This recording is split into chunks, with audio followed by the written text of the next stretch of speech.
శరీరమే శాశ్వతం అని అనుకున్నారు మనుషులందరూ. ఆత్మే జీవింపజేయునని అన్నాడు యేసుక్రీస్తు. సర్వోన్నతుడు సర్వశక్తిమంతుడైనటువంటి దేవుడు, ఆ దేవాతి దేవుని కృపను బట్టి ఆయన కుమారుడు ఈ లోక రక్షకుడు మన ప్రభువైన యేసుక్రీస్తు ద్వారా ఆ దేవాతి దేవునికి స్తుతులు కృతజ్ఞతలు చెల్లిస్తూ చేరి వచ్చిన దేవుని పిల్లలైన మీ అందరికీ మన ప్రభువైన యేసుక్రీస్తు నామంలో శుభములు, వందనాలు. ఈ మధ్యాహ్న కాల సమయంలో ఒక అంశాన్ని మనం పరిశీలన చేద్దాం. అది రూపాంతరము గురించినటువంటి ఒక చిన్న సందర్భం సువార్తికుల చేత రాయించడం జరిగింది. ఆ రూపాంతరము యొక్క సారాంశమును మనకు ఉన్నటువంటి సమయాన్ని బట్టి మనం పరిశీలన చేద్దాం. అయితే ముందుగా రూపాంతరమును గురించినటువంటి సందర్భాలు ముగ్గురు రాశారు. మత్తయి గారు, మార్కు, లూకా ముగ్గురు ఈ సందర్భాన్ని రాయడం జరిగింది. అయితే మీరు ఒకవేళ అధ్యాయాలు కావాలనుకుంటే మత్తయి సువార్త 17వ అధ్యాయము 1 నుంచి 13 వచనాల్లోనూ, అలాగే మార్కు సువార్త 9వ అధ్యాయము 1 నుంచి 13 వచనాల్లో, లూకా సువార్త 9వ అధ్యాయం కానీ, కాకపోతే అక్కడ వచనాలు 28 నుంచి 36 మధ్యలో ఉంటాయి. కాబట్టి 3 సందర్భాలలో మనం పరిశీలించగలిగితే ఒక్కొక్క సందర్భంలో ఒక్కొక్క విషయాన్ని మనకు తెలియజేస్తూ ఉంటాడు కనుక 3 కూడా చాలా ప్రాముఖ్యమైనవే. అయితే మనం ఇందులో ఆ రూపాంతరం గురించినటువంటి సందర్భాన్ని మనం పరిశీలన చేద్దాం. అయితే అక్కడ జరుగుతున్నటువంటి సందర్భాన్ని కనుక మనం పరిశీలన చేయగలిగితే, యేసుక్రీస్తు ప్రభువు వారు ఒక కొండ, ఆ కొండకు వెళ్ళటానికి తనతో కూడా 3 శిష్యుల్ని వెంటబెట్టగలడం జరిగింది. వాళ్ళే పేతురు, యోహాను, యాకోబులు. ఈ 3 వెళ్ళిన తర్వాత అక్కడ జరుగుతున్న సందర్భం ఏంటంటే, యేసుక్రీస్తు ప్రభువు వారు ప్రార్థిస్తూ ఉన్నాడు, శిష్యులైతే నిద్రలో ఉన్నట్టుగా మనకు కనబడుతుంది. అలా నిద్రలో నుండి వారు మేలుకొని చూడగానే యేసుక్రీస్తు ప్రభువు వారు మోషే, ఏలియాతో మాట్లాడడం అనే సందర్భం మనకు అక్కడ కనబడుతుంది. అలా మాట్లాడుతున్నప్పుడు ఈ 3 శిష్యులు వారిని చూచి యేసుక్రీస్తు ప్రభువు వారితో పేతురు అన్నటువంటి మాట ఏంటంటే, ప్రభువా, మనం ఇక్కడ ఉండటం మంచిది, నీకు అలాగే మోషే, ఏలియాలకు పర్ణశాలలు కడదాం అని చెప్పినప్పుడు వెంటనే ఒక శబ్దం అనేది ఆకాశం నుంచి రావడం జరిగింది. ఆ శబ్దానికి భయపడి శిష్యులు బోర్ల పడినప్పుడు ఆకాశం నుంచి వచ్చినటువంటి ఒక శబ్దం ఏంటంటే, ఈయన నా ప్రియ కుమారుడు, ఈయన ఎంతో ఆనందించుచున్నాను, కాబట్టి ఈయన మాట మీరు వినండి అని ఒక శబ్దం రాగానే వారు నేల నుండి లేచిన తర్వాత తిరిగి వెళుతున్నప్పుడు, వాళ్ళు వెళ్ళిపోయారు మోషే, ఏలియాలు. తిరిగి వెళుతున్నప్పుడు ప్రభుత్వం అన్నటువంటి మాట ఏంటంటే, ప్రభువా, మరి శాస్త్రులు కానీ ఎవరైతే ప్రధానులు ఉన్నారో వారు ఏలియా రావాలని అంటున్నారు కదా, మరి వచ్చిందేమో ఏలియా కనబడుతున్నాడు, ఆయన వెళ్ళిపోయాడు.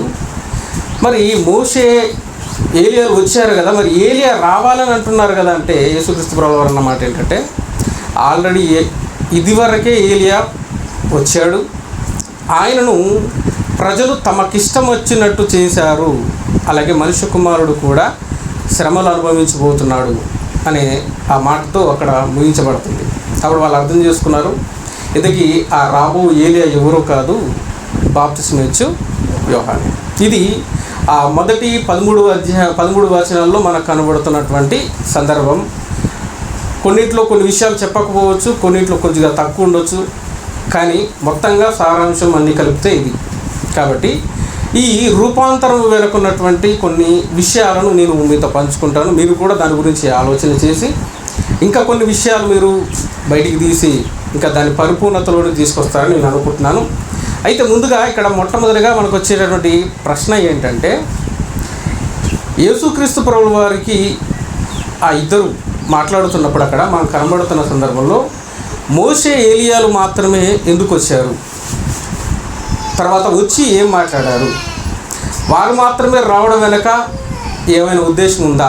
మరి పాత నిబంధనలో చాలామంది భక్తుల జాబితా ఉన్నప్పుడు అందులో వీరిని మాత్రమే ఎందుకు దేవుడు సెలెక్ట్ చేసి యేసుక్రీస్తు ప్రభు వారి దగ్గరికి పంపాడో వీటన్నిటి గురించి ఒక ఆలోచన అనేది మనం ఈరోజు చేద్దాం.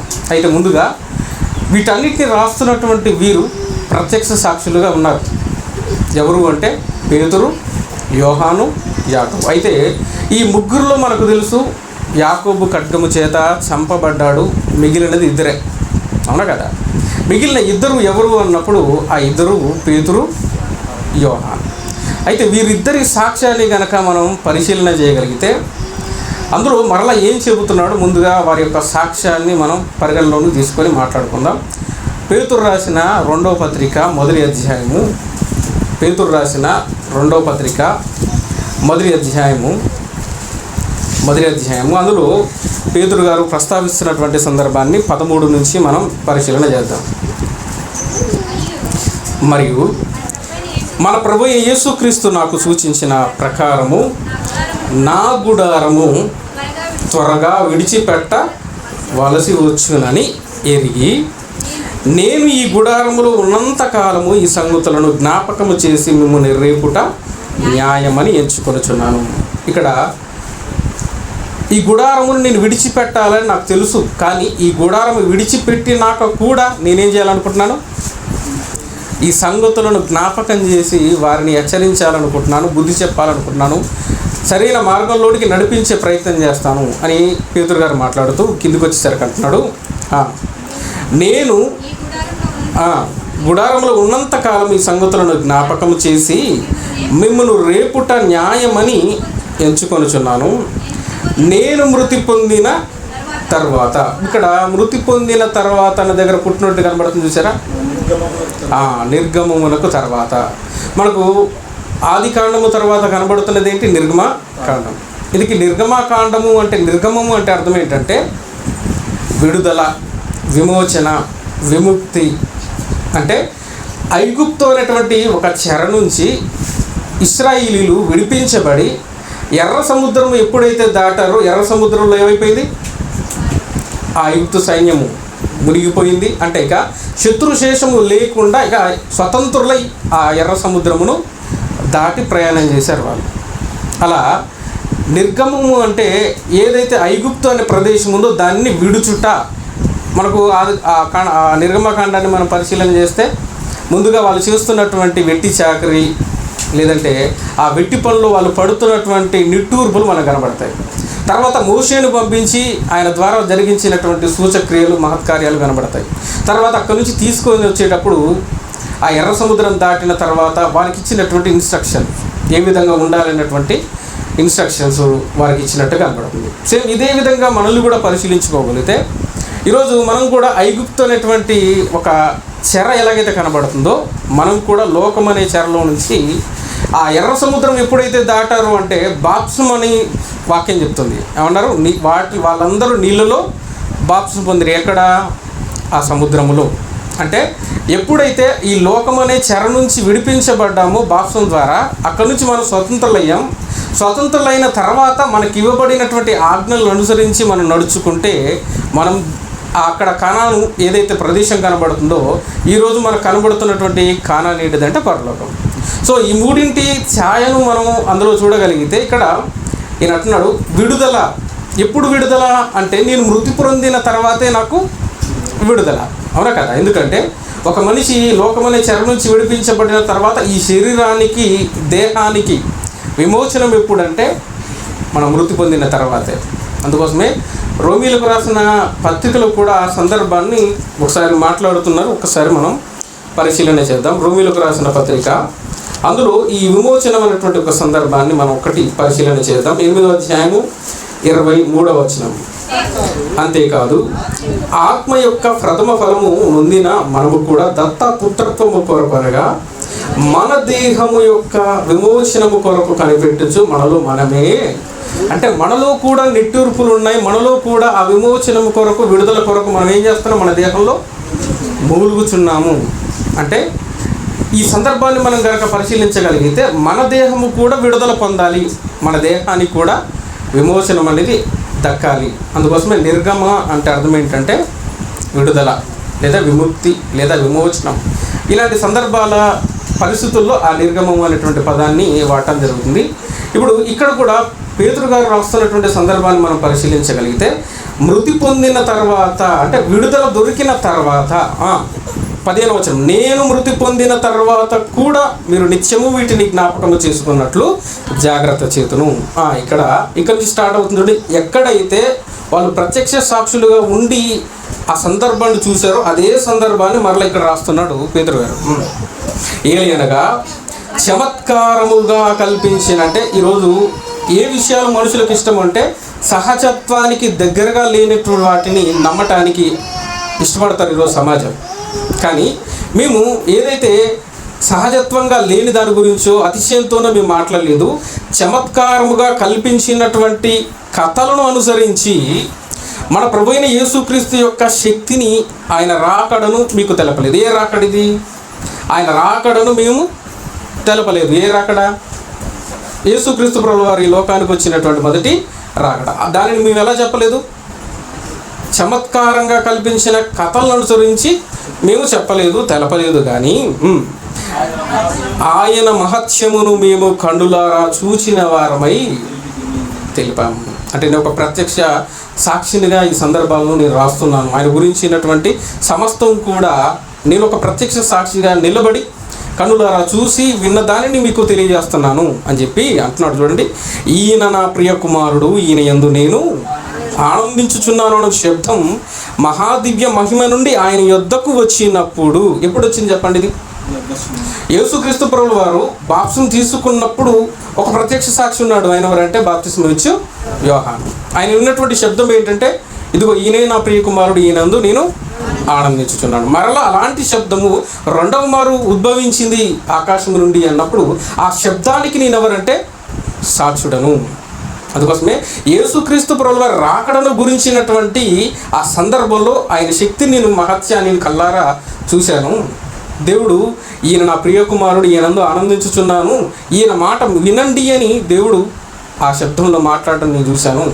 అదే చెప్తున్నాడు చూడండి, ఈయన నా ప్రియ కుమారుడు, ఈయన యందు నేను ఆనందించుచున్నాను అను శబ్దము మహాదివ్య మహిమ నుండి ఆయన యుద్ధకు వచ్చినప్పుడు తండ్రి అయిన దేవుని వలన ఘనతయు మహిమయు ఆయన పొందగా, చూడండి, మేము ఆ పరిశుద్ధ పర్వతము మీద ఏదైతే యేసుక్రీస్తు ప్రభువు వారు ఉన్నారో, ఈ ముగ్గురిని తీసుకొని వెళ్ళాడో ఆ పర్వతము మీద ఆయనతో కూడా ఉండిన వారమై, మేమున్నాము ఆయనతో ఉండిన వారమై, ఆ శబ్దము ఆకాశము నుండి రాగా వెంటనే. ఇప్పుడు ఆ శబ్దానికి మేము సాక్ష్యం, ఆ సందర్భానికి మేము సాక్ష్యం. ఇదే విషయాన్ని మరలా యోహాను కూడా ఏం చేస్తున్నాడంటే, పత్రిక రాసేటప్పుడు ప్రారంభంలో ఆది నుండి ఏది ఉన్నదో, ఏది విన్నారో మీరు, దానిని మేము మా కన్నులారా చూచి మా చెవులారా విని దానిని మీకు తెలియజేస్తున్నాము. అంటే ఇద్దరు కూడా ఒక సాక్ష్యాన్ని ఇస్తున్నారు. ఆ పరిశుద్ధ పర్వతము మీద జరిగినటువంటి సందర్భాన్ని పత్రిక రాస్తున్నప్పుడు మరల జ్ఞాపకం చేస్తూ, మేము కన్నులారా చూసాం. దేన్ని చూసాము అన్నప్పుడు ఆ రూపాంతరము జరిగినటువంటి సందర్భంలో ప్రత్యక్ష సాక్షులుగా ఆ రూపాంతరాన్ని మేము చూసాము. ఇది చమత్కారంగా కల్పించబడినది కాదు అని చెప్పడానికి ఈ సాక్ష్య సమూహం అనేది మనకు ఈ 2 వచనాలు అక్కడ ఇక్కడ మనకు కనబడుతుంది. అయితే ఆ రూపాంతరం వెనక ఉన్నటువంటి కొన్ని సందర్భాలను వెనక మనం పరిశీలన చేయగలిగితే, ఇది మోషే ఏలియాల యొక్క ప్రాముఖ్యత ఏంటి అని అన్నప్పుడు, ముందుగా ఏలియా యొక్క పాత్రను మనం బైబిల్లో నుంచి ఆలోచిస్తే, ఏలియా యొక్క స్వభావం కలిగిన వాడు ఎవరు అన్నప్పుడు బాప్తిసం ఇచ్చు యోహాను.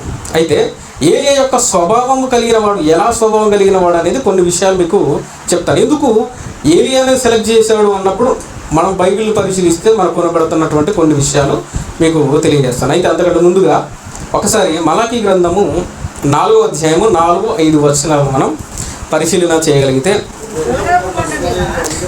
హోరేబు కొండ మీద ఇశ్రాయేలీలందరి కొరకై నేను నా సేవకుడైన మోషేకు ఆజ్ఞాపించిన ధర్మశాస్త్రము, దాని కట్టడలు, విధులను జ్ఞాపకం చేసుకోండి. అంటే ఇక్కడ మనం బైబిల్ని పరిశీలించగలిగితే ఒక మహానాయకుడు ఉన్నాడు పాత నిబంధనలో, ఆయనే మోషే గారు. ఇప్పుడు మన నాయకుడు ఎవరు అన్నప్పుడు యేసుక్రీస్తు ప్రభువు వారు. ఆయన ఐగుప్తు నుంచి కానానుకు తీసుకెళ్లే నాయకుడు అయితే, యేసుక్రీస్తు ప్రభువు వారు ఈ లోకము నుండి మరో లోకానికి, దేవుడున్నటువంటి లోకానికి తీసుకెళ్లేటటువంటి నాయకుడు. అయితే ఆయన ఇచ్చింది ఏంటి అన్నప్పుడు ధర్మశాస్త్ర ప్రతినిధి ఎవరు అంటే మోషే గారు. ఇప్పుడు యేసుక్రీస్తు ప్రభువు వారి ఎదుట 2 బాధ్యతలు ఉన్నాయి. ఒకటి ధర్మశాస్త్రమును, దేవుడిచ్చిన ధర్మశాస్త్రమును, కట్టడలను, విధులను ఆయన జీవితంలో నెరవేర్చాలి. 2 ప్రపంచాన్ని రక్షించాలి. ఇప్పుడు ప్రపంచాన్ని రక్షించడం వెనక, ఈ ధర్మశాస్త్రమును నెరవేర్చడం వెనక ఇద్దరు ప్రతినిధులు కనబడుతున్నారు. అందులో మొదటి ప్రతినిధి ఎవరంటే ధర్మశాస్త్రానికి ప్రతినిధి మోషే. మోషేకు ప్రతిబింబంగా ఎవరు కనబడుతున్నారంటే యేసుక్రీస్తు ప్రభువు వారు కనబడుతున్నాడు. అలాగే ప్రవక్తలకు ప్రతినిధిగా, ప్రవక్తలందరూ దేని గురించి రాశారు అన్నప్పుడు యేసుక్రీస్తు ప్రభువు వారి లోకంలోకి వచ్చి ఆయన చేయబోయేటువంటి కార్యముల గురించి ప్రవక్తల లేఖనములలో ఆయన గురించి రాయడం జరిగింది. కాబట్టి ప్రవక్తలకు ప్రతినిధిగా ఎవరు కనబడుతున్నారు అన్నప్పుడు ఏలియా గారు కనబడుతున్నారు. అయితే ఏలియానే ఎందుకు అన్నప్పుడు కొన్ని సందర్భాలు మీకు చెప్తాను. చదవండి. కంటిన్యూషన్. యెహోవా నియమించిన ఆ మహాదినము. ఏ మహాదినం అంటే మహాదినం ఏది? 2వ రాకడ కాదు, మొదటి రాకడలో సంభవించే ఆ దినము గురించి, మహాదినము గురించి రాకమునుపు నేను ప్రవక్తయగు ఏలియాను మీ యొద్దకు పంపుతాను. నేను వచ్చి దేశమును చెప్పించకుండున్నట్లు అతడు తండ్రుల హృదయమును పిల్లల తట్టుకును, పిల్లల హృదయములను తండ్రుల తట్టుకును తిప్పును. ఇప్పుడు తల్లిదండ్రులను, పిల్లలను మొత్తంగా దేవుని వైపు వారి హృదయాలను తిప్పే ఒక వ్యక్తిని పంపించబోతున్నాను. ఆయనే రాబోయే ఏలియా అని చెప్పాడు. అంటే ముందుగా ప్రజలను దేవుని వైపు మళ్లించటానికి ఒక వ్యక్తిని నేను పంపబోతున్నాను. ఆయనే బాప్తిస్మమిచ్చు యోహాను. ఇది ఆయన గురించి రాయించినటువంటి ఒక సందర్భాన్ని మనం పరిశీలన చేద్దాం. లూకా రాసిన సువార్త మొదటి అధ్యాయము 17వ వచనాన్ని మనం చూడగలిగితే, మరియు అతడు తండ్రుల హృదయములను పిల్లల తట్టుకును, అవిధేయులను నీతిమంతులు జ్ఞానం అనుసరించేటకు తిప్పి దేవుని కొరకు ప్రభు అంటే ఎక్కడ దేవుని కొరకు ఆయత్తపడి ఉన్నటువంటి ప్రజలను సిద్ధపరచుటకై ఏలియా యొక్క ఆత్మయు శక్తి గలవాడై ఆయనకు ముందుగా వెళ్ళను. అంటే ప్రజలందరినీ దేవుని వైపు మళ్లించటానికి యేసుక్రీస్తు ప్రభువు వారి కంటే ముందుగా ఎవరిని పంపిస్తున్నాడు? బాప్తిస్మం ఇచ్చి యోహాన్ని పంపిస్తున్నాడు. ఇప్పుడు బాప్తిస్మం ఇచ్చి యోహానికి పాత నిబంధనలో ఉన్నటువంటి ఏలియాకు ఉన్నటువంటి కొన్ని సారూప్యతలు ఏంటి అంటే, అక్కడ కూడా ఒక సందర్భాన్ని మనం పరిశీలించగలిగితే బైబిల్లో చాలామంది ప్రవక్తలు ఉన్నారు. ఇప్పుడు ఉదాహరణకు అలా ఆలోచించుకోవాలంటే ఇర్మియా గారు గురించి ఆలోచించామనుకోండి. ఇర్మియా గారు ఎంత సమాజం కోసం బాధపడ్డాడు, ఎంత వారి చేత ఇబ్బంది పడ్డాడు, అయినప్పటికీ కూడా ఆయన చేసినటువంటి పనులు ఏ విధంగానే మనకు తెలుసు. అయినప్పటికీ కూడా ఇర్మియా గారిని కాకుండా ఏలియాని ఎందుకు ప్రస్తావిస్తున్నాడు అన్నప్పుడు, ఇర్మియా గారు వాళ్ళు వెళుతున్నటువంటి మార్గంలో ముందు ప్రమాదం గురించి హెచ్చరిస్తున్నప్పుడు, ప్రమాదం గురించి విననప్పుడు ఏం చేశాడు ఇర్మియా? వారి కోసం ప్రవేశిస్తూ వస్తూ ఉన్నాడు. కానీ ఏలియా, పాత నిబంధనలు ఒక ఏలియా మాత్రమే దేవుని వైపు తిప్పడానికి ఆయన చేసినటువంటి ఒక సాహస కార్యం కనపడుతుంది. అందుకోసమే ఆ సాహస కార్యం ఏంటో ఒకసారి మనం బైబిల్లో పరిశీలన చేద్దాం. మొదటి రాజుల గ్రంథము 18వ అధ్యాయము ఆయన చేసినటువంటి పని మనకు అక్కడ కనబడుతుంది. ఏంటి అన్నప్పుడు, అక్కడ బయలుదేవతలు ఎవరైతే బయలు ప్రవక్తలు ఉన్నారో వారికి ఏలియాకు మధ్య ఒక ప్రత్యక్షంగా కనబడుతున్నటువంటి ఒక పోరాటం. ఎవరు దేవుడు అన్నటువంటి పోరాటం. ఎవరు దేవుడు అన్నటువంటి విషయం దగ్గర ప్రవక్తలతో మాట్లాడుతున్నటువంటి సందర్భం. అంటే దేవుని వైపు ఉంటారా లేదా బయలుదేవతల వైపు ఉంటారా? ఎవరి వైపు ఉంటారు? 2 తలంపుల మధ్య మీరు ఉండకండి. అటు దేవుని వైపా, ఇటు దేవతల వైపా. ఎవరు దేవుడో మీరు నిర్ధారించుకొని పరీక్షించుకోండి. అంటే దేవుని వైపు తిప్పడానికి తాను తీసుకున్నటువంటి నిర్ణయం ఏంటంటే, ఎవరు దేవుడు అన్నప్పుడు ఒక పరీక్ష అనేది జరుగుతుంది అక్కడ.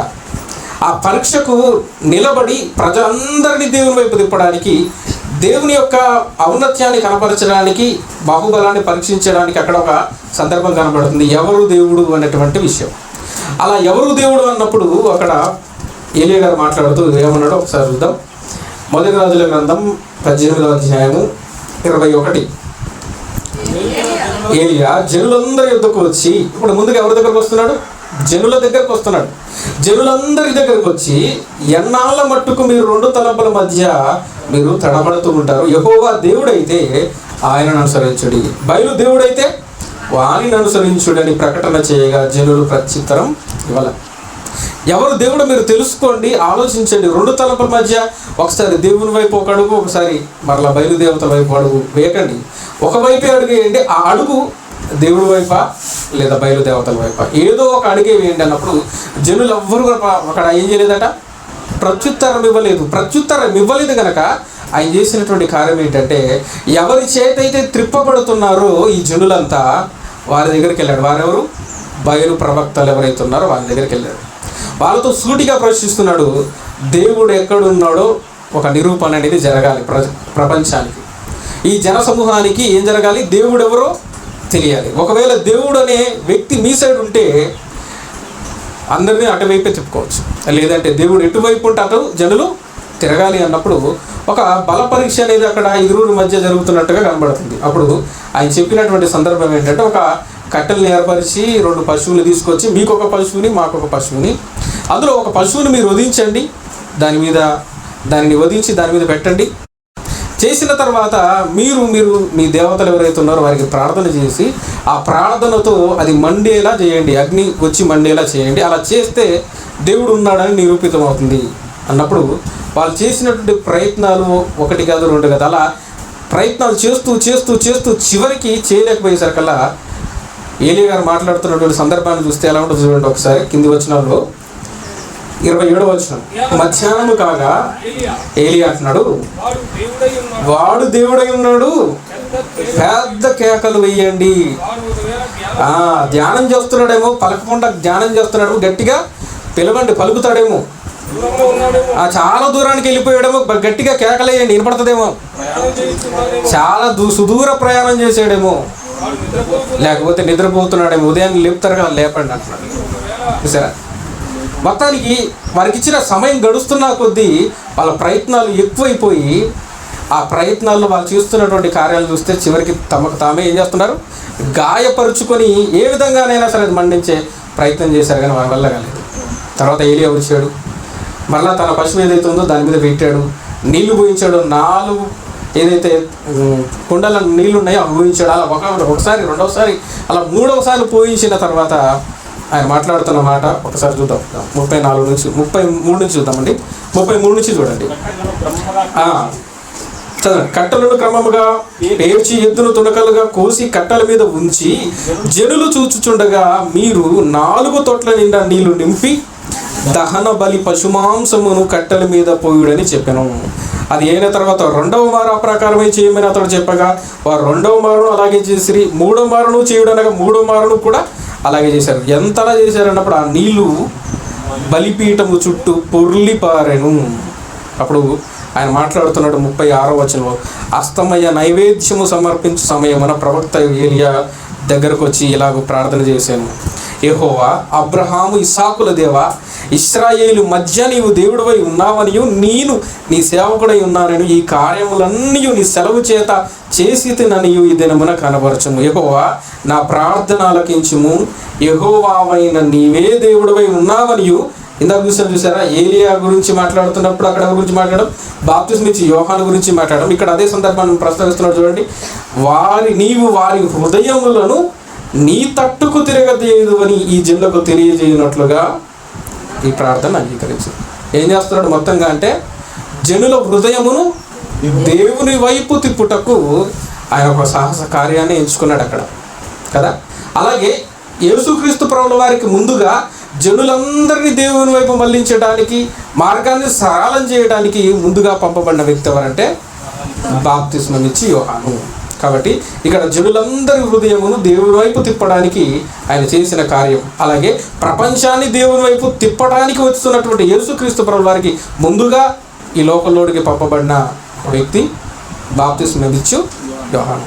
అలాగే వారి యొక్క వస్త్రధారణ కూడా మనం పరిశీలన చేయగలిగితే 2వ రాజుల గ్రంథం 1వ అధ్యాయంలో కూడా ఏలియా యొక్క వస్త్రధారణ ఏ విధంగా ఉందో అక్కడ ఒక సందర్భం రాయించడం జరిగింది. 7వ వచనం 8వ వచనం. 7వ వచనము 8వ వచనం. మిమ్మును ఎదుర్కొనవచ్చు మిమ్మును ఎదుర్కొనవచ్చి మాట చెప్పినప్పుడు ఈ మాట చెప్పినవాడు ఎలాంటి వాడని రాజు అడిగినందుకు వారు, అతడు గొంగలి ధరించుకొని నడుమునకు తోలు దట్టి కట్టుకొనినవాడు. బాప్తిస్మమిచ్చు యోహాను యొక్క వస్త్రధారణ ఎలా ఉంది చెప్పండి? ఆయన కూడా తోలు దట్టి కట్టుకొనినవాడు. అంటే వస్త్రధారణ విషయంలో కూడా ఏలియా యొక్క స్వభావం ఎవరిలో కనబడుతుంది అన్నప్పుడు బాప్తిస్మమిచ్చు యోహానులో కనబడుతుంది. అయితే ఈ కారణాల దృష్ట్యా మనం ఇలానే ఈ ఏలియా యొక్క పరిచయం అనేది జరిగింది అనుకుంటానికి కాదు, కానీ ఒక మంచి సందర్భాన్ని, ఇంతకు మించినటువంటి సందర్భాన్ని, ఏలియా యొక్క ప్రాముఖ్యతలో ఆ రూపాంతరం అనుకున్నటువంటి ఒక సందర్భాన్ని మరలా మీకు జ్ఞాపకం చేస్తాను. ఇప్పటి వరకు ఆయన చేసినటువంటి పని, బాప్తిస్మమిచ్చు యోహాను చేస్తున్న పని, రెండింటినీ ఆలోచిస్తే హృదయములను దేవుని వైపు తిప్పుట. రెండవది వస్త్రధారణ విషయంలో కూడా అలాగే కనపడుతుంది. ఇక్కడ ఇంకొక చిన్న సందర్భాన్ని కూడా జ్ఞాపకం చేస్తాను. ఏంటంటే ఇరువురు కూడా ఎవరైతే ఆ అహబు యెజెబెల్, ఏలియా కాలంలో ఉన్నటువంటి ఆ రాజు ఎవరంటే అహబు యెజెబెల్, వారు చేస్తున్నటువంటి పనులను వ్యతిరేకించి నిలబడినటువంటి వ్యక్తి ఎవరంటే ఎవరు? ఏలియా గారు. అక్కడ హేరోదియా చేస్తున్నటువంటి పనులను బట్టి వారిని ఎదురించి మాట్లాడిన వ్యక్తి ఎవరంటే బాప్తిస్మమిచ్చు యోహాను. ఇక్కడ అహబు ఎలాగైతే కొద్దిగా భయస్థుడిగా కనబడుతున్నాడు, అక్కడ హేరోదు కూడా భయస్థుడిగానే కనబడుతున్నాడు. ఎందుకంటే ఒక నీతిమంతుడు, అతను ఏమీ చేయకూడదు అని ఒక భయం అతనిలో ఉంది. కానీ ఇరువురిని మనం ఆలోచిస్తే యెజెబెల్ కానీ హేరోదియా కానీ వీళ్ళ మనసులను ఆలోచిస్తే ఇద్దరు కూడా ఒకేలాగా ఉంటారు. చివరికి కష్టకాలంలో సందేహించిన వారిలో ఏలియా ఉంటాడు, బాప్తిస్మమిచ్చు యోహాను కూడా ఉంటాడు. కష్టకాలంలో అంటే ప్రవక్తలందరినీ చంపి ఇక నిన్ను కూడా చంపుతానన్నప్పుడు ఏలియా పారిపోతూ ఒకరోజు ప్రయాణం చేసిన తర్వాత ఒక బదిలీ చెట్టు కింద ఉండి నా ప్రాణాన్ని తీసేసుకో అని చెప్పేసి మాట్లాడడం చూస్తాం. అలాగే బాప్తిస్మమిచ్చు యోహాను కూడా అనుకోకుండా చెరలోకి వెళ్ళిపోయిన తర్వాత యేసుక్రీస్తు ప్రభువుల దగ్గరికి ఒక సమాచారాన్ని పంపిస్తాడు, రాబోవాడు నీవేనా, ఇంకొకరి కోసం ఎదురు చూడాలా. అంటే మొత్తానికి కొన్ని సారూప్యతలు అనేవి కనబడుతున్నాయి. అంతకు మించినటువంటి ఒక చిన్న విషయాన్ని మీకు చెప్తాను. అయితే ఏంటంటే అది మోషే, ఏలియాలు ఇద్దరిని కూడా మనం జాగ్రత్తగా పరిశీలన చేస్తే ఈ భూమి మీద మృతి విషయంలో, మరణం విషయంలో మిస్టరీగా ఉన్నటువంటి సందర్భాల్లో 3 వ్యక్తులు కనబడతారు మనకి. అందులో ఒక వ్యక్తి మోషే. ఎందుకంటే మరణించబడ్డాడు అన్నప్పుడు నెబుకొండ మీద మరణించాడు, కానీ ఎక్కడనేది అతని సమాధి దేవుడు తెలపలేదు. ఇక రెండో వ్యక్తి ఎవరు అన్నప్పుడు హానోకు గారు. మొట్టమొదటిగా ఈ భూమి మీద దేవునితో నడిచి వెళ్ళిపోయిన వాడుగా మనకు హానోకు గారు కనబడుతుంటే, మూడో వ్యక్తి ఎవరు అన్నప్పుడు ఏలియా గారు. అవునా కదా?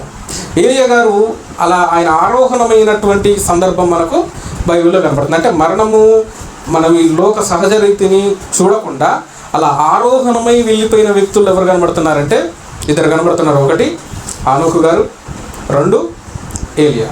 అయితే ఆ సందర్భానికి ఈ సందర్భానికి ఒక చిన్న వ్యత్యాసాన్ని మనం పరిశీలన చేయగలిగితే ఆయన ఏ విధంగా వెళ్ళాడో ఒకసారి చూద్దాం. ఇదే 2వ పత్రికలోనే 2వ అధ్యాయము 11వ వచనాన్ని చూడండి ఒకసారి. 2వ అధ్యాయము 11వ వచనం. ఎలీషా వెళుతున్నాడు, ఏలియా వెళ్తున్నాడు. ఇద్దరు కలిసి వెళ్తున్నప్పుడు, ప్రయాణం చేస్తున్నప్పుడు అక్కడ జరుగుతున్నటువంటి సందర్భం. వారు ఇంకను వెలుచు మాట్లాడుచుండగా ఇది అగ్ని రథములను, అగ్ని గుర్రములను కనబడి. ఇంతకీ అగ్ని రథముల మీద, గుర్రం మీద ఏలియా గారు వెళ్ళిపోలేదు. ఆ అగ్ని రథం ఏం చేసిందంటే ఇద్దరిని వేరు చేసింది. ఆ అగ్ని రథముల మీద ఆకాశంలో వెళ్ళిపోలేదు ఆయన. అలా ఎలా వెళ్ళిపోయాడంటే సుడిగాలి చేత వెళ్ళిపోయాడు. కానీ ఈ కలిసి వెళుతున్న ఇద్దరిని విడదీసింది ఏంటంటే అగ్ని రథము, అగ్ని గుర్రములు. ఏం జరుగుతుంది చూడండి అక్కడ. అగ్ని రథమును, అగ్ని గుర్రములను కనబడి వీరిద్దరిని వేరు చేశాను. అప్పుడు ఏలియా సుడిగాలి చేత ఆకాశములకు ఆరోహణమాయను. అంటే ఇక్కడ కనబడుతున్న సందర్భాన్ని మనం జాగ్రత్తగా పరిశీలన చేయగలిగితే, ఇక మూడవది ఈ మోషే ఏలియాల విషయంలో కనబడుతున్నటువంటి సందర్భం ఏంటంటే మృతి పొందిన వారు తిరిగి లేచుట విషయంలో కనబడుతున్న వ్యక్తి ఎవరంటే మోషే గారు. అయితే మనము సజీవులమై ఉండి కూడా ఇప్పుడు మనం ప్రభుని ఒకవేళ ఈ క్షణంలో వచ్చాడు అనుకోండి, మనకు మరణం ఉంటుందండి? మరణం ఉంటుందా? మృతి పొందిన వారు, పరదేశంలో ఉన్నవారు కానీ ఎవరైనా సరే అక్కడి నుంచి ఈ భూమి మీదకి రావాలి. రెండవది ప్రభువే ఇప్పుడు ప్రత్యక్షమైతే ఈ భూమి మీద ఇద్దరు వ్యక్తులు ఉంటారు. ఒకరెవరు? రెండు గుంపులు ఉంటాయి. ఎవరు వాళ్ళు? విశ్వాసులు, అవిశ్వాసులు. ఇప్పుడు విశ్వాసులకు మరణం ఉందా? మరణం ఉంటుందా? అన్నప్పుడు సజీవులమై మనం ఎక్కడికి వెళ్తున్నాం? ఇప్పుడు ప్రభు వస్తే సజీవులమై ఎత్తబడే జాబితాలు. అంటే ఏలియా యొక్క స్వభావ రీతిలో మనం ఎలా వెళ్ళబోతున్నారు? కొంతమంది ఎలా వెళ్ళబోతున్నారు? ఆరోహణం అవ్వబోతున్నారు. మృతి పొందిన వారు లేచి ఆరోహణమయ్యేవారు కొంతమంది, మృతి పొందకుండానే సజీవులుగా ఉన్నవారు ప్రభు రాకడలో ఎత్తబడేవారు కొంతమంది. అయితే వీరిద్దరికి సూచనగా ఇద్దరు వ్యక్తులు కనబడుతున్నారు. ఎవరు వారు? మృతి పొంది పునరుత్థానులైనటువంటి వాళ్ళు ఒక మోషే కనబడుతున్నాడు. ఈ సజీవులుగా నిలిచి ఉండి మనలో ఒకవేళ ప్రభువుని ఎదుర్కొనే వారిలో ఎవరు కనబడుతున్నాడు? ఏలియా కనబడుతున్నాడు. అందుకోసమే అలా వచ్చినప్పుడు ఏం జరుగుతుంది అన్నప్పుడు ఒకసారి మనం తెస్సలోనికీయులకు రాసిన పత్రిక మొదటి పత్రిక 4వ అధ్యాయంలో అక్కడ రాస్తున్నటువంటి సందర్భాన్ని మనం ఒకసారి పరిశీలన చేద్దాం. 13 నుంచి మనం చదువుకుందాం. సహోదరులారా, నిరీక్షణ లేని ఇతరుల వలె మీరు దుఃఖపడకుండా నిమిత్తం నిద్రించుచున్న వాడి గురించి మీకు తెలియకుండా నాకు ఇష్టం లేదు. యేసు మృతి పొంది తిరిగి లేచినని మనము నమ్మిన ఎడల అదే ప్రకారం యేసునందు నిద్రించిన వారిని దేవుడు ఆయనతో కూడా వెంట పెట్టుకొని వచ్చును. ఇది మొదటి బ్యాచ్. ఎవరు వాళ్ళు? మృతుల పునరుత్థానము నుండి రాబోతున్నవారు. ఎందుకంటే మనకు నిరీక్షణ ఉంది, మనం మరణించిన అప్పటికి కూడా ఏమవుతాం? మళ్ళా తిరిగి లేపబడతాం. అంటే మనల్ని మరణం కబలించినప్పటికీ కూడా మరల పునరుత్థానం ద్వారా మరల దేవుడు ఏం చేస్తాడు? అక్కడి నుంచి తీసుకొని వస్తాడు మనల్ని. యేసుక్రీస్తు ప్రభువు వారి ద్వారా ఏం చెబుతాం? మళ్ళీ ఆకాశమునకు తండ్రి యొద్దకు వెళ్తాం. కాబట్టి మరలా అక్కడి నుంచి రాబోతున్నాము అని ఎవరి గురించి మొదటి భాగం చెప్తుందంటే ఇక్కడ మృతులై పునరుత్థానం కోసం ఎదురు చూస్తున్న జాబితా. కాబట్టి మనకు నిరీక్షణ ఉంది, మనకు మరణం తర్వాత మరో జీవితం ఉంది అని నిరీక్షణ గలవారమై మరణించితే ఖచ్చితంగా మనల్ని దేవుడు ఏం చేస్తాడు? లేపుతాడు. ఆ విశ్వాసం మనకుంది అని చెబుతూ 15వ వచనం, మేము ప్రభువు మాటను బట్టి మీతో చెప్పున్నదేమనగా ప్రభువు రాకడ వరకు. ఇది రెండవ ఏలియా యొక్క వర్గం. అంటే ఏలియాను చూపిస్తున్నటువంటి ఛాయ ఏంటిదంటే, ఏలియా ఎలాగైతే ఆయన ఆరోహణమైనట్టుగా, అంటే అక్కడ ఛాయ ఎలా కనబడుతుంది? మరణం చూడకుండా అలా ఆకాశమునకు ఆకర్షించబడి వెళ్ళిపోయిన ఆరోహణమైనట్టుగా కనబడుతుంది కదా. అలాంటి సమాజం కూడా ఉంది ఈ భూమి మీద యేసుక్రీస్తు ప్రభువు వారు వచ్చినప్పుడు. అలా ఎలా అన్నప్పుడు ప్రభువు రాకడ వరకు సజీవులమై నిలిచి ఉండు మనము నిద్రించిన వారి కంటే ముందుగానైతే సన్నిధికి చేరాం. అంటే మనం వాళ్ళు పాతాళ లోకంలో ఉన్నారు, మనం భూమి మీద ఉన్నాము కాబట్టి మనం భూమి మీద ఉన్నాం, మనం తొందరగా దేవుని దగ్గరకు చేరుకోము. కానీ అందరం ఒకేసారి దేవుని దగ్గరికి చేరుకోవాలి. అయితే ఆర్భాటముతోనూ ప్రధాన దూత శబ్దముతోనూ దేవుని బూరతోనూ పరలోకము నుండి ప్రభువు దిగివచ్చును. మనం చాలా సందర్భాల్లో వినుంటాం. ఎలా వస్తాడన్నప్పుడు పేతురు గారు కూడా చెప్తాడు. ఎలా వస్తాడు? పంచభూతములు మిక్కటంగా ఏమైపోతాయంటే వేండ్రముతో లైవ్. అంటే ఎలా వస్తున్నాడు ఆయన? ఈ భూమి దేని కొరకు నిల్వ చేయబడింది? అవునా, దేని కొరకు నిల్వ చేయబడింది అని చెప్తాడు. అగ్ని. సమస్తం కూడా అదే కనబడుతుంది. సమస్తం కూడా భూమి ఈ దేని కొరకు నిల్వ చేయబడింది అంటే అగ్ని కొరకే నిల్వ చేయబడింది. అలా వచ్చినప్పుడు ఏం జరుగుతుందంటే పంచభూతములు కానీ ఏవైతే ఈ విశ్వంలో ఉన్నవన్నీ ఏమైపోతాయి? కరిగిపోతాయి, లయమైపోతాయి అంటాడు. చూసారా? మరి ఆ అగ్ని చేతనే మనం ఆరోహణం అవుతున్నాం. ఇక్కడ కూడా అగ్ని ఎప్పుడైతే వచ్చిందో ఇప్పుడు ఏమైపోయారు? ఇద్దరు వేరైపోయారు. ఇప్పుడు మొదటిసారి పోతలో మనకు కనబడుతున్న విషయం ఏంటంటే మృతి పొంది లేస్తున్న జాబితాలో మోషే నాయకత్వం కనబడుతున్నాడు. అలాగే సజీవులమై ఉండు మన ప్రభుని ఎదుర్కొనే స్థితిలో ఎవరు కనబడుతున్నారు? ఏలియా గారు కనబడతారు. ఇప్పుడు అదే విషయం చెప్తున్నాడు. క్రీస్తు నందుడి మృతులైన వారు మొదట లేతురు, అంటే మొదట లేస్తారు వాళ్ళు. తర్వాత ఉన్నది ఎవరిగా? మృతి నొందిన వారు లేచిన తర్వాత మిగిలినది ఎవరు? ఇక్కడ చూడండి ఏమంటున్నాడు, ఆ మీదట సజీవులమై నిలిచి ఉండు మనము. అంటే అర్థం ఏంటి? మనము మరణము చూడకుండానే మనం ఎవరిని ఎదుర్కోబోతున్నాం? ఒకవేళ ప్రభు వస్తే యేసుక్రీస్తుని ఎదుర్కొంటాం. మరణం ఉందా? లేదు. మరణించి పునరుత్థానం కోసం ఎదురు చూస్తున్న వాళ్ళ జాబితా ఉంది. అందులో మనకు సారూప్యత మోషే కనబడుతున్నాడు. రెండవది, మరణము చూడకుండా ఆరోహణమైనటువంటి సజీవుడై వెళ్ళినటువంటి జాబితాలో ఎవరు కనబడుతున్నారంటే ఏలియా కనబడుతుంటే, అలాంటి సమూహము కూడా ఒకటి ఉంది. యేసుక్రీస్తు ప్రభువు వారు వచ్చినప్పుడు ఏం జరుగుతుంది? ఈ భూమి మీద మరలా అక్కడ రెండు వర్గాలు ఉంటాయి. ఎవరు వాళ్ళంటే విశ్వాసులు, అవిశ్వాసులు. ఇద్దరిని వేరు చేస్తారని చెప్పారా లేదా? ఒక మాట కనబడుతుంది మనకు బాగా తెలిసిన సందర్భం. మత్తయి సువార్త 25లో ఆయన ఏం చేస్తాడు? గొర్రెలను మేకలను వేరుపరచును. గొర్రెలు ఎవరు, మేకలు ఎవరు అన్నప్పుడు విశ్వాసులు, అవిశ్వాసం. ఇద్దరిని వేరుపరిచేది ఒకటి ఉంది, అగ్ని. అక్కడ కూడా అగ్ని ఏం చేసింది? ఒకవేళ సహజ రీతిలో మనం ఆలోచిస్తే ఎలీషాను ఏలియాను వేరు చేసింది ఏంటి? అగ్ని. అవునా కదా? అంటే మామూలుగా ఒక వ్యక్తి కనబడుతున్నాడు ఎలీషా, మరణం చూడకుండా వెళ్ళిపోతున్న ఒక వ్యక్తి కనబడుతున్నాడు. అవునా కదా? భూమి మీద నిలిచి ఉండే ఒక వ్యక్తి కనబడుతున్నాడు, అదే భూమి మీద నుండి ఆరోహణం అవుతున్నటువంటి ఒక వ్యక్తి కనబడుతున్నాడు. ఇద్దరికి వ్యత్యాసం చూసారా?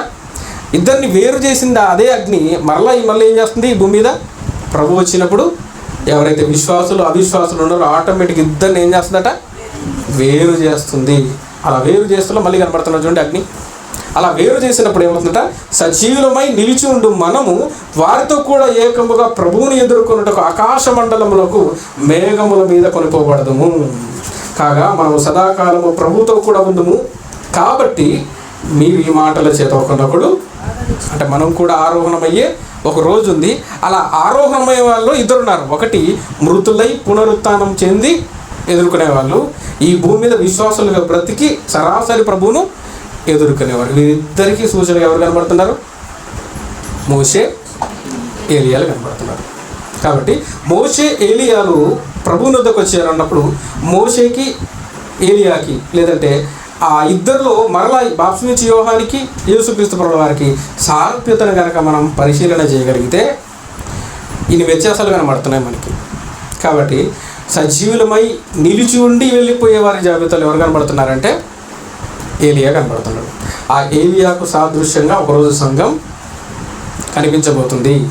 అందుకోసమే ఆ విషయాన్ని చెప్పడానికి ఒక సందర్భాన్ని మనకు కనపడుతుంది. అప్పుడు ఏం జరిగింది అన్నప్పుడు అక్కడ జాగ్రత్తగా మనం పరిశీలన చేయగలిగితే ఆ సందర్భాన్ని వాస్తవానికి ఏం జరుగుతుంది అన్నప్పుడు యేసుక్రీస్తు ప్రభువు వారు కొండ మీదకి తీసుకెళ్ళాడు.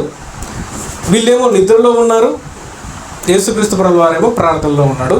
సరాసరి వీళ్ళు లేచేసరికి ఏం జరుగుతుంది? అక్కడ మోషే ఏలియాలు వారితో మాట్లాడుతున్నట్టు కనబడుతుంది. కానీ నిజానికి వాస్తవానికి ఆలోచిస్తే మోషే ఏలియాల కాలం వేరు, ఈ అపోస్తులుగా ఎవరైతే శిష్యులుగా ఉన్నారో వీరి యొక్క కాలం వేరు. అలాంటప్పుడు వారు వీరే అని ఎలా తెలుసు అన్నప్పుడు కొంతమంది ఏమో తెలిసిన తర్వాతే రాశారు, తెలిసిన తర్వాత ఆ సందర్భాన్ని రాశారు. ఎందుకంటే యేసుక్రీస్తు వారు చెప్పిన మాట ఏంటంటే ఈ సందర్భాన్ని ఎవరికీ చెప్పద్దు. ఎప్పటి వరకు?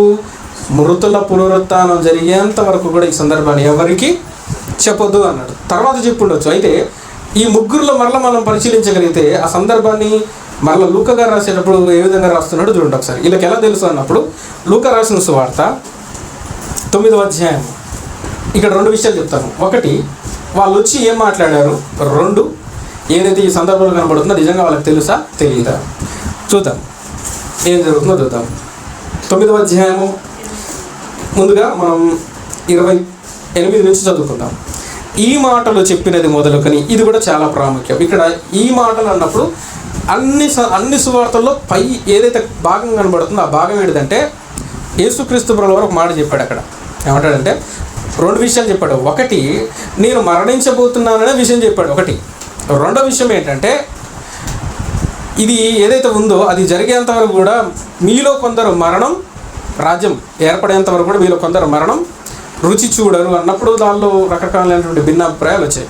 సో ఈ 2 సందర్భాల తర్వాతే ఈ సందర్భం జరుగుతుంది అన్ని సువార్తల్లో మనం పరిశీలించగలిగితే. అంటే ముందు పునరుత్థానం గురించి యేసుక్రీస్తు ప్రభువు మాట్లాడిన తర్వాత మరలా చివరిలో ఆ దేవుని రాజ్యం గురించినటువంటి ప్రస్తావనలో ఇక్కడున్న నిలిచిన కొందరు ఆ రాజ్యం వచ్చేంత వరకు మరణాన్ని చూడరు అన్నప్పుడు ఆ సందర్భాల తర్వాత జరుగుతున్నటువంటి సందర్భం. అందుకోసం ఇక్కడ అంటున్నాడు ఈ మాటలు చెప్పినది మొదలుకొని రమారమి 8 దినములు. మిగతా వాటిల్లో మనకు 6 దినములు కనబడుతుంది. మిగతా వాటన్నింటిలో మనకు 6 దినములు కనబడితే ఇక్కడ 8వ దినములు 8 దినములు కనబడుతుంది. అంటే ఈ మాటలు ఈ సందర్భాలు చెప్పిన 8 దినములకు రమారమి 8 దినములైన తర్వాత ఆయన పేతురును యోహానును యాకోబును వెంటబెట్టుకొని ప్రార్థన చేయుటకు ఒక కొండ ఎక్కెను. ఆయన ప్రార్థించుచుండగా ఆయన ముఖ రూపము మారెను, ఆయన వస్త్రము తెల్లనివై దగదగ మెరిసెను. ఎలా మారిపోయిందంటే వస్త్రము, ఆయన రూపము మొత్తం ఇదివరకు అట్లా లేదు, ఒక మామూలు మనిషిలాగా కాకుండా భిన్నంగా కనబడుతున్నాడు. ఎవరు? యేసుక్రీస్తు ప్రభువారు.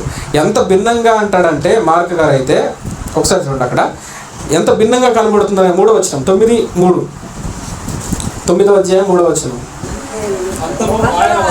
అంతలో ఆయన వస్త్రములు ప్రకాశమానంగా మారిపోయాయి, మిగుల తెల్లవిగా మారిపోయి. ఎంత తెల్లగా అంటే లోకమందు ఏ చాకలియు చలువ చేయలేడు. చలువ అంటే అర్థం ఏంటంటే ఉదికిన వస్త్రం లాగా చేయలేడు. చలువ అంటే అర్థం ఏంటంటే ఉదికిన వస్త్రం. ఏ చాకలు కూడా ఉదికితే అంత తెల్లగా రాదు. అంత తెల్లనిగా ఆయన వస్త్రములు, ఆయన రూపం మారిపోయింది. సహజ రూపం అనేది మారిపోయింది అని చెప్తున్నాడు. అదే వచ్చిన చదవండి 29. ఆయన ప్రార్థించుచుండగా ఆయన ముఖ రూపము మారెను, ఆయన వస్త్రములు తెల్లనివై దగదగ మెరిసేను. అంటే ఇక్కడ జాగ్రత్తగా ఆలోచిస్తే ఎప్పుడైతే ఆయన ఈ భూమి మీద ఉన్నప్పుడు ఆయనకున్నటువంటి కాలము, ఆయనకున్నటువంటి పరిమితి వేరు. కానీ యేసుక్రీస్తు ప్రభువు వారు మళ్ళీ రెండవ రాకడలో ఎలా వస్తాడు? ఆయనకున్నటువంటి రూపం కానీ, ఆయనకున్నటువంటి విధానం కానీ ఏ విధంగా ఉంటుందో ఒకసారి ఆలోచించుకోండి. అది జరిగినప్పుడే కదా ఇవన్నీ జరిగేది. ఏం జరుగుతాయి? పునరుత్థానులైన వారు, 2 సజీవులై నిలిచిండి ఎదుర్కొనే వారు, అవునా కదా? అది జరిగిన తర్వాత ఇది జరగాలి. ఇక్కడ కూడా ఏం కనబడుతుందంటే ఎప్పుడైతే ఆయన వస్త్రంలో ఆయన రూపం మారిపోయిందంటే రూపాంతరము, మనం కూడా ఏమవుతున్నాం? రూపాంతరము. ఆ రూపాంతరము చెందిన తర్వాత వెళ్ళబోయే స్థితి ఏంటిదంటే 2 ఉన్నారు. ఒకరు పునరుత్థానులై ఎదుర్కొనేవారు, సజీవులై ఉండి ఎదుర్కొనేవారు. ఇద్దరు కూడా రూపాంతరం చెందుతారు. కాబట్టి రూపాంతరం చెందిన తర్వాత 2 వర్గాలు అవుతున్నాయో, ఇక్కడ రూపాంతరం చెందిన తర్వాత వెంటనే అక్కడ ఎవరు కనబడుతున్నారు? 2 వ్యక్తులు కనబడుతున్నారు. వారే మోషే, ఏలియా. తెల్లనిపై దగదగ మెరిసెను మరియు 2 పురుషులు ఆయనతో మాట్లాడుతుండ్రి. అంటే మిగిలిన వాళ్ళందరూ క్లారిటీగా ఏం చెప్పారంటే మోషే, ఏలియా అన్నారు. వాస్తవానికి ఆలోచిస్తే మోషే యొక్క కాలం కానీ, ఏలియా యొక్క కాలం కానీ, వీరి యొక్క కాలం కానీ వారు చూసే అవకాశమే లేదు అసలు. కానీ డైరెక్ట్గా మోషే, ఏలియా ఎందుకు ప్రస్తావించాడంటే ఇక్కడ రాసే సందర్భాన్ని పరిశీలించగలిగితే, వాళ్ళు రాసే సందర్భాన్ని పరిశీలిస్తే ఇదంతా జరిగిన తర్వాత ఎవరికి చెప్పొద్దని చెప్పాడు కనుక తర్వాత రాస్తుంది అది. ఇక్కడ ఏంటంటే ఈయన రాసేటప్పుడు ఎలా ప్రస్తావించాడంటే వాళ్ళు ఎవరో తెలియదు, కానీ సంభాషణ బట్టి ఏమర్థం చేసుకోవచ్చు? ఓహో, వారు మోషే, ఏలియా. సంభాషణ ఇక్కడ చెప్తున్నాడు. వీళ్ళు నిద్ర నుంచి మేలుకునేసరికి 2 వ్యక్తులు కనబడుతున్నారు, వాళ్ళు ఎవరో తెలియదు. అందుకే ఏమన్నాడు? పురుషులు. మోషే, ఏలియా అని చెప్పట్లేడు. ఏమంటున్నాడు? 2 పురుషులు కనబడ్డారు, వారు ఎవరో తెలియదు. మొత్తానికి 2 వ్యక్తులు కనబడుతున్నారు. 2 పురుషులు ఆయనతో మాట్లాడుచుండ్రి. ఇక మిగిలిన సువార్తలోకి వెళ్తే ఎలా ఉంటుంది అంటే ముగ్గురు నిద్రిస్తుంటారు. వాళ్ళు లేచేసరికి వాళ్ళు కనబడుతుంటారు. అంటే 2 పురుషులు కనబడ్డారు నిద్ర నుంచి లేచేసరికి. అలా మాట్లాడుతున్నప్పుడు ఆ సంభాషణలో ఏమర్థమైంది వాళ్ళకి? వారెవరో కాదు, మోషే, ఏలియాలు. అప్పుడు వాళ్ళు అంటున్నారు ప్రభు దగ్గరకు వచ్చి, ఎందుకంటే వాళ్ళకి ఏం మాట్లాడాలో అర్థం కాలేదు ఇక. ఎందుకంటే అక్కడ అదే సందర్భం, 3 కూడా అదే సందర్భం. వాళ్ళు ఏం మాట్లాడుతున్నారో వాళ్ళకే తెలియనంతగా మాట్లాడుతూ ఏమంటున్నారు చూడండి కిందికి. ఇందుకు ఎందుకు వచ్చాడో, ఏం మాట్లాడుతున్నారో అక్కడ సందర్భం కనబడుతుంది చూడండి 31. వారు మహిమతో అగపడి. అంటే ఎవరు వారు? మోషే, ఏలియాలు. ఎలా కనబడుతున్నారు? మహిమతో అగపడుతున్నారు. ఏ విధంగా వాళ్ళని అర్థం చేసుకోవచ్చు అంటే పునరుత్థానులై మహిమ పొందినవారు, 2 సజీవులమై మహిమలోనికి వెళ్ళి ప్రవేశించిన వారు. సో ఇరువురికి సాదృశ్యంగా కనబడుతుంటే వారు మహిమతో కనబడి. చదవండి మళ్ళీ పైన. ఆగపడి ఆయన యెరూషలేములో నెరవేర్చబోవు నిర్గమమును గూర్చి. అందుకోసమే నిర్గమము అని ఎందుకు పరిచయం చేశారంటే ఇక్కడ ఇందుకే వాళ్ళు వచ్చి మాట్లాడింది ఏంటంటే విడుదల కోసం. ఇప్పుడు ధర్మశాస్త్రము విడుదల జరుగుతుంది, 2 పాపము నుండి కూడా విడుదల పొందాలి. ఈ 2 జరగాలంటే, విమోచన జరగాలంటే ఇక్కడ దేని గురించి మాట్లాడుతున్నారట? ఆ పై అధ్యాయంలో యెరూషలేములో జరగబోయే దాన్ని బట్టి నేను 3వ దినమున తిరిగి లేస్తానని చెప్పాడు అక్కడ. అంటే అదే సందర్భాన్ని చెప్తూ ఉన్నాడు అప్పటికే. అదే సందర్భం గురించి, చేయబోయే కార్యం గురించి ఇక్కడ వారు వచ్చి నిర్గమమును గూర్చి, అంటే విడుదలను గూర్చి, విమోచనమును గూర్చి వారు ఏం చేస్తున్నారట? మాట్లాడుచుండేది. అంటే వచ్చింది ఎందుకు అంటే విడుదల, విమోచనం గురించినటువంటి, అంటే యేసుక్రీస్తు ప్రభువు వారు ప్రపంచానికి ఇచ్చే విడుదల, విమోచనం గురించి ఆ రోజులు దగ్గర పడ్డాయి కనుక దాని గురించి వాళ్ళు మాట్లాడుతున్నట్టుగా కనబడుతుంది. అంటే ఎందుకు వచ్చారన్నప్పుడు నిర్గమమును గురించి మాట్లాడడానికి వచ్చారు. పేతురును అతనితో కూడా ఉన్నవారు నిద్రమత్తుగా ఉండి వారు మేలుకున్నప్పుడు చూసారా, వాళ్ళు మేలుకున్నప్పుడు అప్పటి వరకు ఎలా ఉన్నారు వీళ్ళు? వాళ్ళు వచ్చారు, మహిమతో ఆయన రూపాంతరం చెందాడు, వాళ్ళు వచ్చారు, మాట్లాడుతున్నారు. అప్పటి వరకు వీళ్ళ స్థితి ఎలా ఉందంటే నిద్రమత్తులో ఉన్నారు. నిద్రమత్తు నుండి మేలుకున్న తర్వాత ఈ మహిమను ఆయనతో కూడా నిలిచి ఉన్న ఇద్దరు మళ్ళీ పురుషులు అంటున్నారు చూడండి. అప్పటికి తెలియదు వాళ్ళు వారు ఎవరనేది ఇంకా వారికి తెలియదు. ఇద్దరు పురుషులు కనబడ్డారు నిద్రమత్తు నుంచి మేలుకునేసరికి.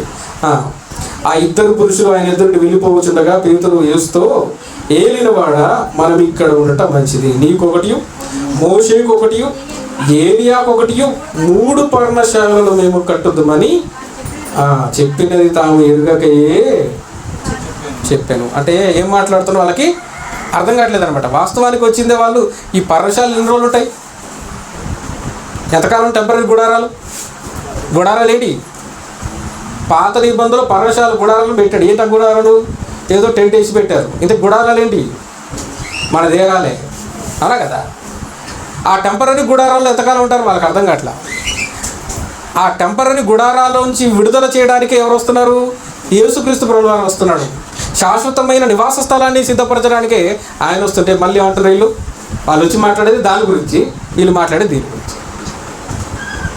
యేసుక్రీస్తుతో మాట్లాడేది దేని గురించి? మళ్ళీ దేహానికి విమోచనం పొందాల్సిన వాళ్ళు కొంతమంది, దేహ విమోచన పొంది మళ్ళీ ఆ పాతాళలోకం నుంచి విడుదల కోసం చూస్తున్న వాళ్ళు కొంతమంది. వాళ్ళు దాని గురించి పరలోకములు వెళ్ళడానికి మాట్లాడుతుంటే వీళ్ళేమో ఈ భూమి మీద ఏం చేయాలనుకుంటున్నారు? టెంపరీగా నివాస స్థలాలు, గుడారాలు ఏర్పడతాం అంటే వారికి తెలియకనే ఏదో మాట్లాడుతూ ఉన్నారు. అతడు ఇలాగ మాట్లాడుచుండగా మేఘము వచ్చి వారిని కమ్మెను. వారు ఆ మేఘములో ప్రవేశించినప్పుడు శిష్యులు ఒక మేఘము రాగానే ఏమైపోయింది? ఇందాక చూసాగా ఏమైపోయింది?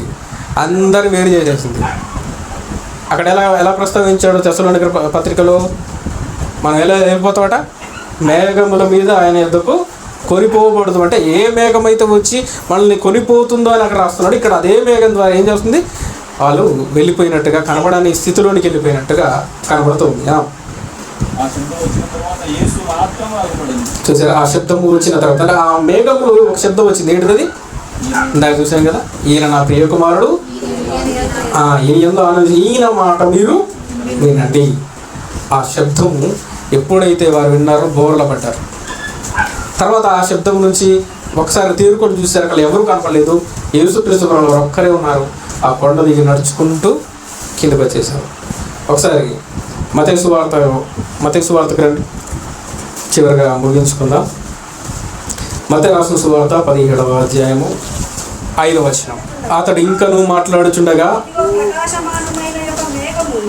ఎప్పుడైతే పేతురు ఈ మాటలు చెప్తున్నాడో పర్ణశాలల గురించి, అప్పుడు ఒక మేఘము వారిని కమ్ముకొనెను.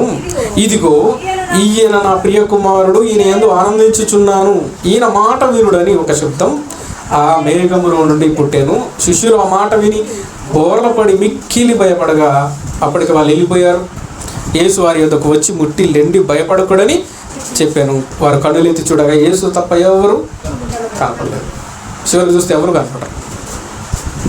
అంటే యేసుక్రీస్తు ప్రభువారి రాకడలో జరగబోతున్నటువంటి కొన్ని సందర్భాలన్నింటినీ కూడా ఇక్కడ మనం ఉదాహరణగా చూసుకుంటే, ఆ రూపాంతరం జరిగితే ఏం జరుగుతుందో యేసుక్రీస్తు ప్రభువారు వస్తే అది జరుగుతుంది అని చెప్పడానికి ఎన్ని ఉదాహరణలు కనబడుతున్నాయో చూడండి.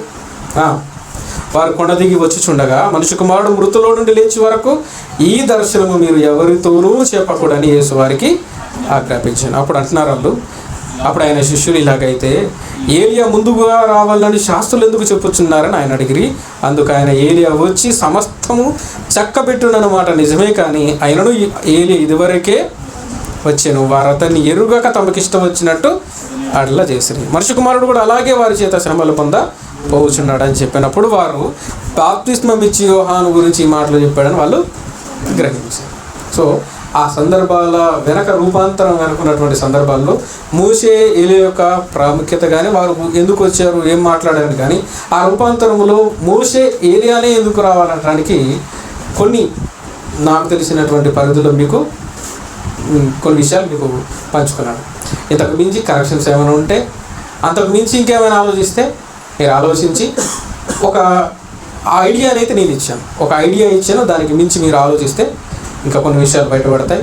మనకిచ్చిన సమయాన్ని బట్టి మనం మాట్లాడుకున్నాం. ఈ మాటలు జ్ఞాపకం చేసుకుంటూ ఒకసారి ధ్యానిస్తూ మరలా పరిశీలించే ప్రయత్నం చేస్తారని ఆశిస్తున్నాను. ప్రార్థన చేసుకున్నాం.